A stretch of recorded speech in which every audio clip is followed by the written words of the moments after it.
Well, hello, y'all. Welcome on back to the Cup TV, the Currently Unnamed Podcast, where we put the real and the tea in reality. You can always come to us first to quench your thirst. I am our resident game designer of the panel, Jack, and today the vibes are just rancid, and somehow that's more rancid than the sour milk we see in this episode. It is rough, and as such, and due to absolutely nothing else, Lana has unfortunately stepped away for this one single episode, but that means you're simply getting me for this long haul. But before we get into today's actual episode, I have just a couple things to tell you about. So, first, if you enjoy any sort of reality TV content, including Survivor, Big Brother, Survivor Australia, The Traders US or UK, Fear Factor, trying to think of what else is going to come up at this point, but basically we cover everything in terms of reality TV. And if you want any of it recapped or maybe some exit interviews if we get lucky, you can feel free to subscribe right here, as we will always have that for you. In addition, if you are a good fan of drag or Eurovision Song Contest, we also have links to those in our link tree down in the description below. In that link tree, you can also find links to our audio podcast, which you can jump on at any point to listen to us on the go. Feel free to follow us on Spotify. And the only other thing is directly to my left over here. There is going left for me, right for y'all. I know what I'm doing at this point. You can get your lovely cup mug, which for me at the moment has a lot of stickers and pencils in it because it doesn't just have to be for drinking, it can also be for storage. That's called being multifaceted. You can feel free to find that either in the link below or that QR code. Just feel free to jump on it and get your cup merch today. There are no excuses unless you're in Brazil, in which case you actually have a surprising amount of excuses for this delivery. Really weird, but we're trying our best. With that said, let's go ahead and get into this first. Let's go ahead and get into the second episode of Fear Factor House of Fear. So last time around, we had our first cycle of the game in which we unfortunately said goodbye to, as Zach put it, our cheerleader in the most exactly what you'd expect kind of vibe that you can imagine. And because of that vibe, basically everyone is put off. Everyone's like, you are coming in with such a vile energy that we don't really want to be with you right now. This isn't fun. You're being weird. And like you're targeting women in ways that are not like strategic, but are weirdly personal. And Zach tells them basically to shove it. So we have a house target, and for good reason. How it happens. Uh, Zach develops his new target, which is Jaylene, because she's a young woman. There's literally no, maybe that she was smooching up to Rob, which Rob betrayed her by letting her go into elimination, which both Chelsea and Jaylene are not happy about in general. Of like, hey, you made a deal with us and you had the first possible chance to prove it in this entire game and you burned it.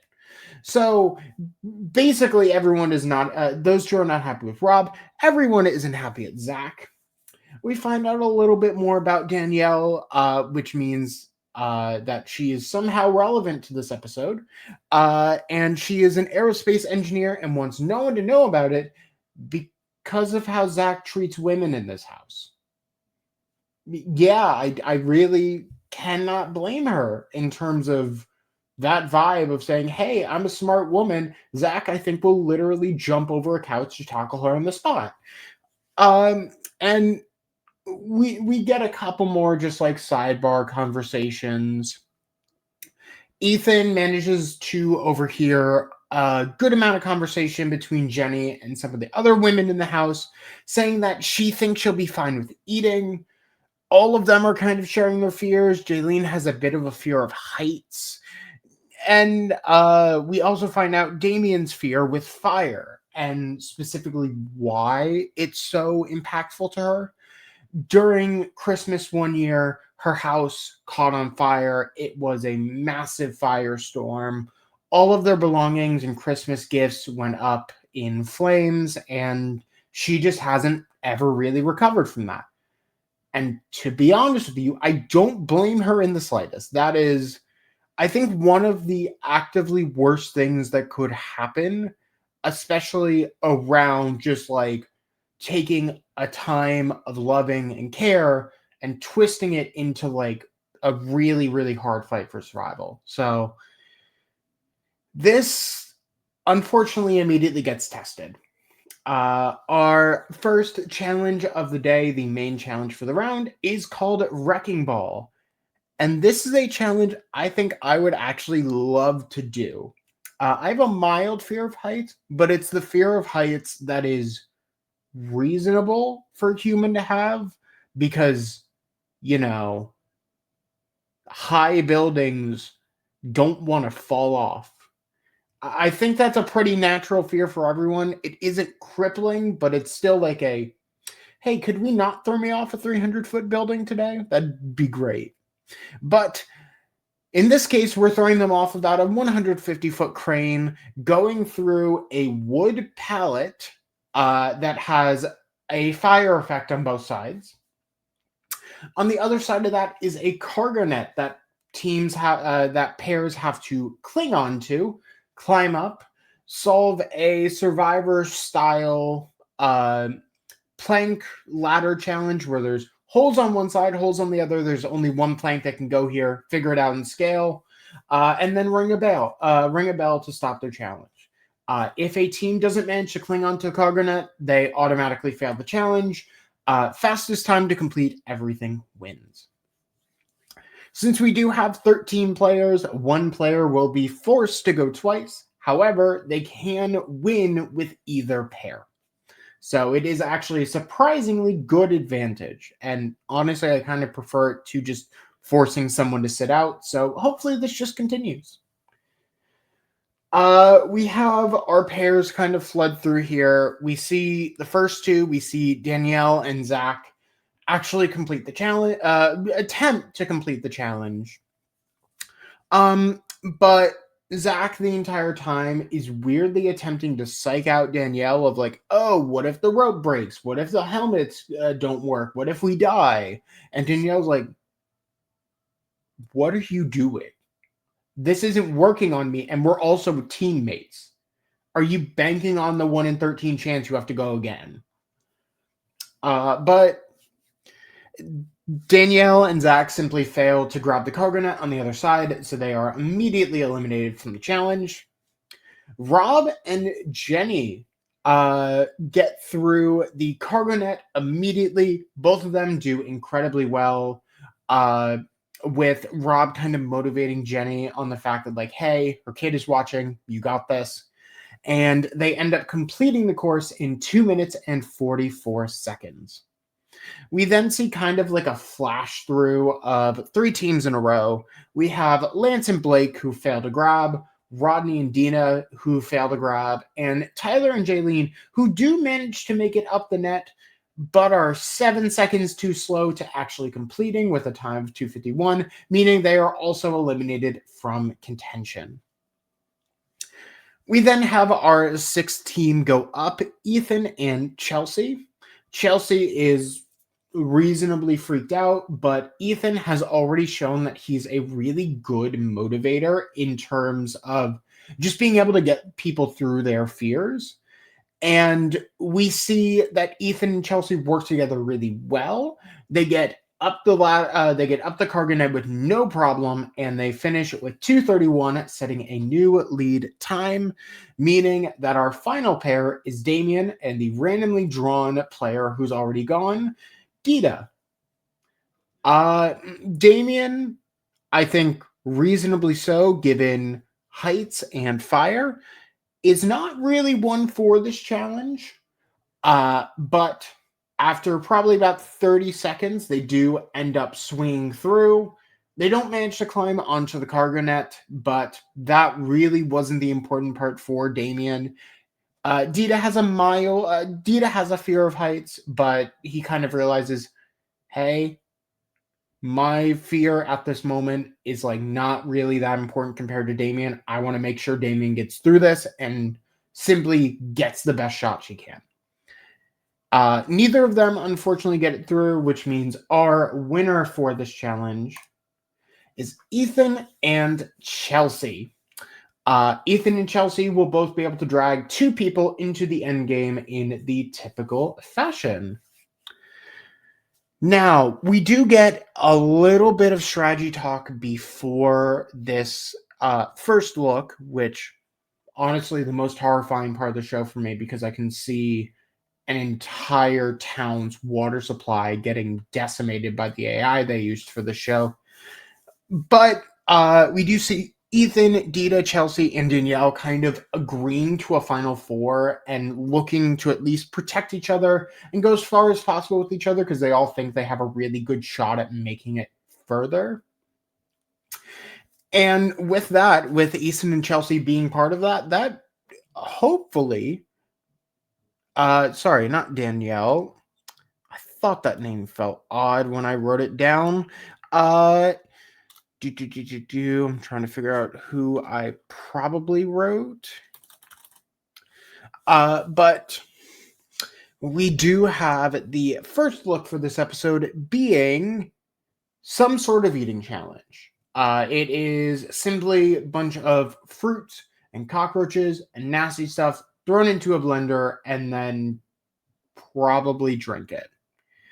Why they had cockroaches? Unclear, because that was actually not relevant to anything. Cockroaches never on the table. But you know what? They have to show scary things, and the cockroaches are scary. So, Ethan and Chelsea kind of just go through the options here. And first, Ethan and Chelsea kind of are like, hey, Jenny said she'd be fine with this, right? Like, we don't really want her going anywhere, but she said she'd be okay with all of this and it'll be completely fine. And basically they settle on Jenny as an easy option, a pawn, per se. They then immediately go for Zach because of his rancid vibes. Ethan also is like, hey, look, kind of want to make an example out of this. If I can throw Robin, then hopefully no one else will nominate me in the future because, like, I've proven I can do really well in this. And there's also like a slight suggestion of throwing Jaylene in because they want to throw Robin to cause drama, which is, you know what, good for them. They really know what they're pushing. So Ethan and Chelsea leave the first look room and kind of give everyone the rundown of save your appetite. And basically everyone immediately knows what's going on of like, hey, this is going to be some weird eating challenge. Rodney is like, it's probably going to be eating some sort of eye, a goat eye, a sheep eye, a fish eye. If he could probably name more eyes, he would have just gone for it. But basically everyone else is like, oh, that's not going to be fun. Lance in confessional is like, oh, great, this is my worst fear. I just need to not be in for this because this will be an end game for me. An end to my game versus an end game. However, the biggest freak out of the episode basically comes from Zach, where in a room with Dita and Ethan is like, yeah, no, I can't do this. If there's any sort of poop from my daughter, I get really sick and I throw up. If there's dog poop outside, I throw up. I can't even do ranch dressing. And everyone kind of looks at him and goes, shut up. Just man up already. Like, Jesus. Like, you're acting like this big man child. We're all here to get over our fears. Kind of just shut up already, because you're kind of like just driving the point this is not going to be good for you. And people already want you in. So, like, what are you doing? And what are you doing is the correct answer to that question, is the correct question to ask. As just before we go, we have Rodney saying, hey, Zach is playing it up a lot. Is this like an actual thing he's concerned about? Or is this just all made up and all chaos? But we do get to the end game, which this time around is you are going to spin 2 wheels, one containing solids, one containing liquids. You're going to throw solid and liquid into a blender, blend it up, and get served a cup of it. All you need to do is in the first round, get it down the fastest. Regardless of what's in your cup, fastest person down wins. If you throw it up into your cup, because you're going to have to drink that. If you throw up anywhere beside your cup, you're getting a new cup, and basically you probably already lost. The winner of the first round is safe and will be able to give one of the players in the second and final round a smaller cup to play with. While everyone else will take the typical cup. It looks like it's about half the size. It's like halfway between the normal glass and a shot glass. It's very interesting. But we do see the endgame players begin to get called. Chelsea is basically like, yeah, no, Jenny, you'll be fine with this. You're not going to have a problem. Ethan calls on Rob to publicly return the favor and basically be like, if anyone nominates me, you're going in when I have the chance. Chelsea then immediately says Zach's name for everything he's done. And Ethan brings Danielle in because no one has any idea where her head is at. So our endgame players are Jenny, Rob, Zach, and Danielle. And with that, though, we do head into the first round of gameplay. Jenny draws first and draws fermented beans and sour milk. I can actually say I've tasted both of these. I have a Japanese sister who's let me have natto. And it is a very acquired taste. It's basically fermented soy strings around around soybeans, and she really enjoys it. I personally, and the one time I've had it, wasn't the biggest fan. And then sour milk is exactly what you think it is. I've unfortunately tasted this during college when I screwed up.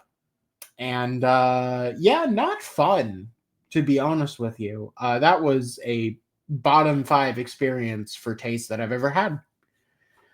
Danielle has cow stomach and pig blood, and I haven't tasted anything else on this list. The everything else is like classic boil for safety kind of like stuff. So cow stomach, pig blood, great.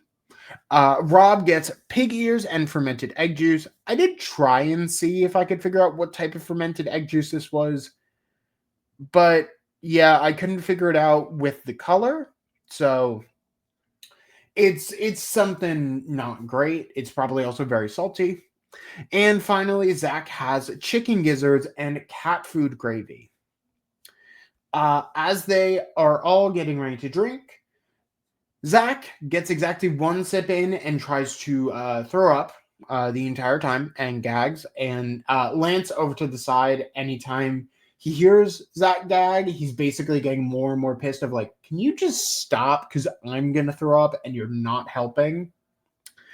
But Zach gets a sip in. Danielle and Jenny probably get through about half of their glass, but Rob simply downs it as quick as possible.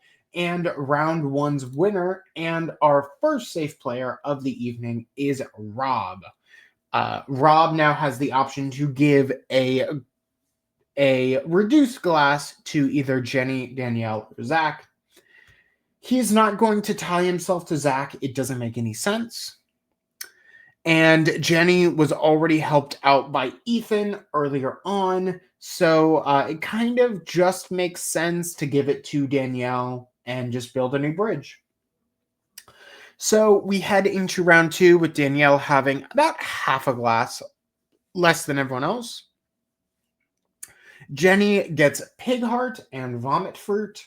I did look into vomit fruit because very interesting name. It is basically an ultra bitter fruit that was basically especially uneaten by indigenous people in America because it was so just like if we have to, we will. I believe its literal name is a starvation fruit, so it's just unappetizing. And then pig heart's pig heart. Danielle also gets more pig with pig ears and pig blood. And Zach gets chicken gizzards and fermented egg juice. This feels like it should be a blowout round for Zach to go home here. He couldn't eat the last one. It feels like it should be obvious. But if you've been paying attention to this episode, you are not surprised that Zach just downs it without a problem. And it's basically revealed that the last 20 minutes, Zach has been lying to every single player, the production team, the hosting team, and basically everyone else. Of like, yeah, no, I've been fine with this the whole time, and I just wanted to be chaotic and messy. Which, unfortunately, I have to give flowers because he did pull off an insane stunt of just like gagging every single person probably on site and every single person who watched this episode of like, oh my God, Jesus Christ. Just a full-on chug, having no problems, being happy afterwards. Everyone's just like, okay, Jesus, really? And Danielle gets through her glass. Jenny also gets through about half of her glass. It doesn't matter. Danielle very much finishes before Jenny even has the chance. And with Zach and Danielle both done, this is the end of the road for Jenny, meaning Jenny is our second eliminated player from Fear Factor House of Fear. It is unfortunate to see Jenny go. I did hear about her preseason. Her and Lance have both played these styles of games before. I have also seen Lance do eating challenges in some games, and yeah, no, they have not gone well. My guess is that Lance probably would have gone home here if he was dragged in. Where Zach was acting, unfortunately, I believe that would have genuinely have been Lance. So Jenny unfortunately goes home, and Zach now pledges to become a tornado in the house, just absolutely wrecking everything. And that is where our episode ends. We have a short little sneak peek of next episode. If you remember any sort of physical challenge, you probably do remember the cement bar challenge that has been around Fear Factor a couple times. Basically, we're doing 6v6 version of that, it seems like, for next week. And we also get a small teaser that next week there's probably going to be one person sent into elimination, and they are getting to pick all three of their opponents, which will be a very, very interesting ride. I don't, obviously, if it's a 6v6, we don't know how it's being done. Are all 6 people on that team safe? Is only one person safe? We don't know. But the only way to figure it out is to head in through next episode. But with that said, that does take us to the end of this episode and the end of this recap for Fear Factor House of Fear episode 2. If you've enjoyed my little spiel through all of this, you can feel free to follow me at Jack the Flop on Instagram, or just swap that E out for a Y on Twitter if you still use that site. If you don't, I really can't blame you. You can also feel free to follow the Cup Pod on Instagram as well. If you would like maybe some cup merch, you can feel free to either go to that QR code there, or feel free to jump into that link in the description in order to buy your own merch. While you're there, you can either head over to our drag or ESC channel, or give us a follow on our Spotify, where you can catch us on the go. And finally, feel free to subscribe and like this video if you've made it all the way here. But I am going to get out of here. I have some personal fears to accomplish of my own, being how parched my throat is from talking straight for about 25 minutes.